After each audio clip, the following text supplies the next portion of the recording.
Assalamualaikum warahmatullahi wabarakatuh. Apa kabar pemirsa CNN Indonesia? Semoga Anda senantiasa sehat dan selalu berada dalam lindungan Allah Subhanahu wa taala. Alhamdulillah, senang sekali saya Eva Yunizar hari ini kembali menjumpai Anda dalam program Gapai Kemuliaan. Dan seperti biasa, saya tidak sendiri, sudah hadir bersama saya Kiai Haji Muhammad Faiz. Assalamualaikum, apa kabar Kiai? Waalaikumsalam warahmatullahi wabarakatuh. Baik, alhamdulillah. Alhamdulillah, terima kasih sudah hadir di studio Gapai Selalu Kemuliaan. senang untuk berbagi pengalaman dan berbagi ilmu. Alhamdulillah. Nah, dalam episode kali ini kita akan mengikuti Kiai Haji Muhammad Faiz akan menjawab pertanyaan-pertanyaan pemirsa Gapai Kemuliaan yang tentunya sudah masuk melalui WhatsApp dalam episode Ustadz Menjawab. Nah, bagi Anda pemirsa yang juga memiliki pertanyaan, Anda bisa kirimkan pertanyaan Anda baik berupa pesan teks maupun dalam bentuk video melalui nomor WhatsApp yang tertera di layar kaca. Anda juga berkesempatan untuk bertanya langsung kepada Kiai melalui sambungan Zoom yang nanti akan ditentukan oleh tim Gapai Kemuliaan. Baik Kiai, langsung saja ya kita bacakan pertanyaan pertama. Ini ada pertanyaan dari Laode Kowu. Pertanyaannya, seseorang sebut saja A menggadaikan sawahnya kepada B yang sehari-hari mengurus sawah tersebut adalah A. Namun untuk biaya pupuk, bibit dan kebutuhan lainnya ditanggung oleh B. Kemudian setelah panen hasilnya dibagi rata antara A dan B. Apakah gadai dengan sistem seperti itu termasuk riba ini Kiai? Baik, untuk menjawab ini saya perlu mendudukkan kasus ini pada gambaran yang saya pahami. Yang pertama, Bapak ini menyebut kata-kata gadai, tetapi tidak menyebut kata-kata hutang. Karena gadai itu kan biasanya adalah akad turunan dari hutang, dia bukan akad pokok. Ada orang berhutang, tetapi saya tidak yakin banget nih kepada misalnya akuntabilitas dan kredibilitas dia. Nanti kalau nggak bayar gimana? Maka saya minta jaminan kan, rumahnya.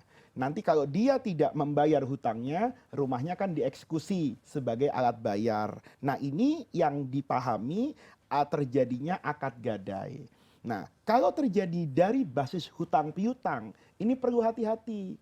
Karena hutang piutang itu di dalam Islam, itu namanya akad tabarruk. Akad kebajikan, bukan akad investasi. Makanya tidak boleh ada tambahan apapun yang tadi disebut menjadi riba. Betul. Jadi kalau hutang 10 juta, ya dikembalikan 10 juta. Kalau saya punya uang 10 juta, ingin uang saya jadi 12 juta, bukan dipinjamkan kepada orang, tapi diinvestasikan melalui perdagangan, sewa menyewa, bikin usaha bersama dan sebagainya. Nah, kalau kemudian ini lahir dari hutang piutang nih, paling gampangnya misalnya saya pinjam uang sama Mbak Eva. Kemudian kata Mbak Eva, boleh Pak Faiz, tapi saya minta jaminan ya. Maka jaminan ini Mbak Eva itu tidak boleh dimanfaatkan oleh Mbak Eva kalau nanti dari pemanfaatan itu ada nilai tambah yang didapatkan Mbak Eva dan pengurangan nilai atas aset tadi. Karena jadinya kan riba. Misalnya nih, saya punya rumah. Yang rumah itu kalau saya sewakan, 1 bulan misalnya 5 juta. Kemudian saya pinjam uang sama Mbak Eva 100 juta. Kata Mbak Eva boleh ya, tapi selama 3 bulan rumahmu gadai ke saya dan boleh saya pakai.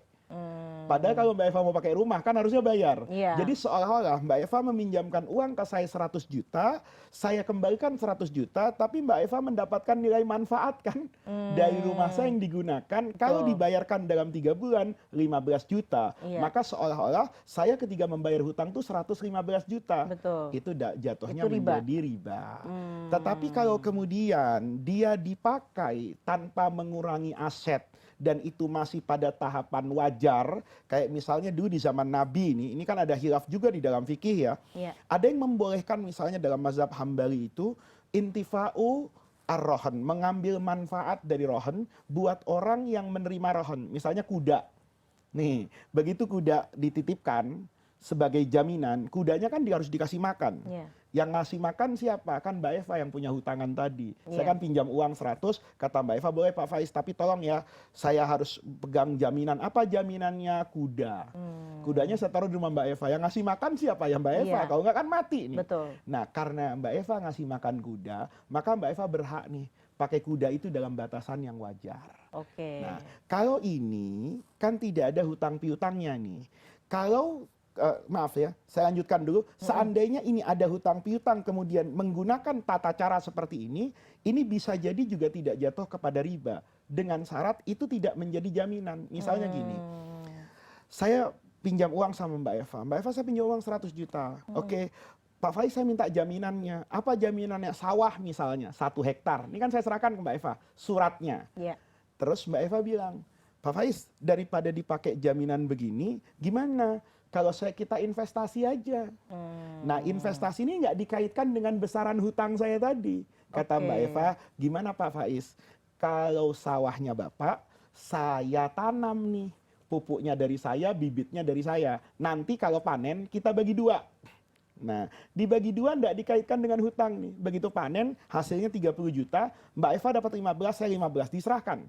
Soal kemudian setelah dapat ke saya dapat bagian, saya bilang Mbak Eva, ini 15 cicilannya. Ya. Nanti sisanya 85, enggak apa-apa.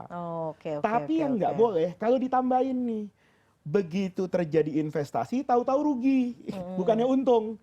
Tadi kita punya prediksi, untungnya 30 juta, saya 15, Mbak Eva 15. Begitu rugi saya nagih ke Mbak Eva, itu rugi.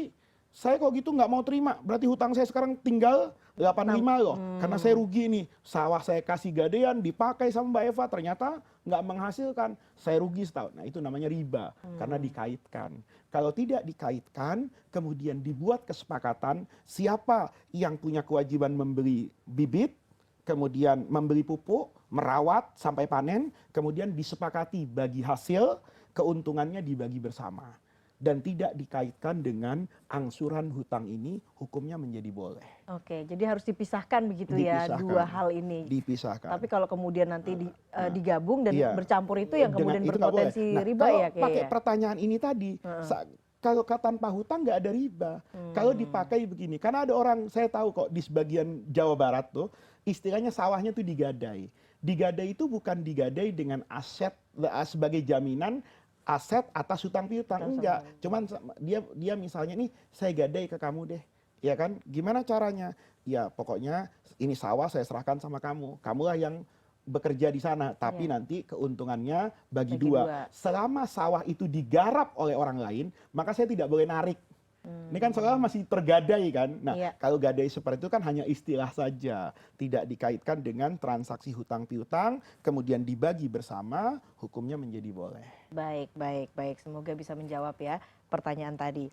Ini selanjutnya Kiai, ada pertanyaan dari Muslim Sunarko. Ini dari Ponorogo.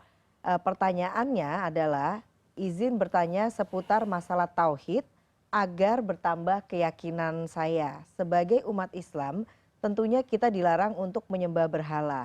Namun mengapa dalam melaksanakan sholat kita diminta untuk menghadap Ka'bah yang juga berupa benda?